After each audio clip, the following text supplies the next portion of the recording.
Buen día, compañeros y compañeras, profesor. Mi nombre es Víctor Chávez. Soy del grupo 9514 y hoy les hablaré brevemente sobre qué es, de qué trata el modelo de psicoterapia humanista. Este modelo de psicoterapia surge entre los años 50 y 60. Fue considerada como la tercera fuerza psicológica, ya que, recordando, la primera era el psicoanálisis y la segunda fuerza era el conductismo.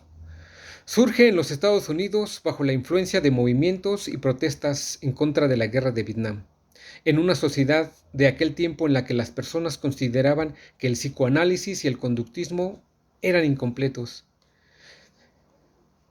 distorsionados, por lo que solo tomaban en cuenta, en el caso del psicoanálisis, la mente. Además, era el psicoanálisis muy mecanicista, era informal, era jerárquico y elitista. En el caso del conductismo, la fisiología del cuerpo era solamente lo que contaba, era excesivamente fría y distante, restando importancia a lo que era a lo humano y a lo espiritual del individuo.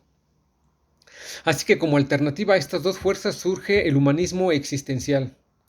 Estas dos fuerzas antes mencionadas descuidaban en gran manera los atributos humanos y por ende no se contaba con suficiente información que pudiera ayudar a las personas sanas a estar más sanas y ayudarles a desarrollar su mayor potencial. Este movimiento, a diferencia de los otros que ya existían, supone que las personas son libres de elegir su propia clase existencial, aunque son varias posiciones teóricas y técnicas. Hoy les mencionaré las más influyentes que fueron en sus inicios, que fueron en aquella época, ya que en la actualidad hay muchos más estudiosos que han aportado mucho a este modelo, pero hoy mencionaré solamente los más importantes. Los principales representantes fueron Maslow, que fue considerado como el fundador y padre de la psicología humanista. Él llegó proponiendo la autorrealización del potencial humano, el estudio de las personas sanas, y también nos propuso la pirámide de las necesidades. Carl Rogers propuso el enfoque centrado de la persona, Peirce la reprogramación neurolingüística y el legado transpersonal. Viktor Frankl llegó con su famosa logoterapia a enseñarnos el sentido de la vida. Leslie y la terapia de las emociones. Girard y la autenticidad. Como había yo mencionado, pues hay muchos más que posteriormente fueron haciendo más aportaciones y contribuciones a este modelo. Muchas de sus teorías son comunes y compartidas, donde la concepción del ser humano es la característica fundamental. En esta ocasión mencionaré las más importantes que tienen que ver entre sí y que fueron aportadas por estos representantes que acabo de mencionar. La primera es la autonomía personal y la responsabilidad social, la autorrealización, la orientación hacia las metas y búsqueda del sentido, la concepción global del ser humano. El comportamiento de una persona está determinado principalmente por la percepción que tiene de sí misma y del mundo. Se concede poca importancia de la historia del cliente y solo puede comprender a una persona cuando nos podemos situar en su lugar. Esto quiere decir, solamente podemos comprender a las personas cuando somos empáticos con ellas. Se da más importancia a las actitudes del terapeuta que a las técnicas concretas. La conducta humana se realiza en un contexto interpersonal. Las personas son capaces de tomar decisiones y son libres de tomar decisiones para su vida. Cada persona tiene un potencial de crecimiento o una tendencia a desarrollarse en un individuo maduro.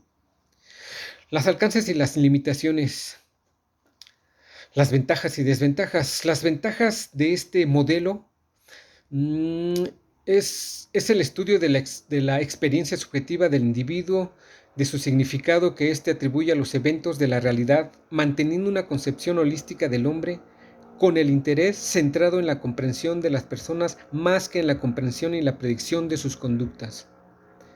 Otra ventaja es que Este modelo es para quien busca un crecimiento personal. Este modelo puede ser útil para quienes han experimentado una crisis emocional. Este modelo provee una perspectiva de entendimiento más amplio de la ansiedad, de la culpa, del rol de la muerte, etcétera. Las desventajas es que carece de un procedimiento sistematizado. No ha sido sujeto a investigaciones científicas que validen su procedimiento. Eh, Esas son las desventajas más relevantes. ¿Por qué elegí este modelo? Porque me identifico con este modelo.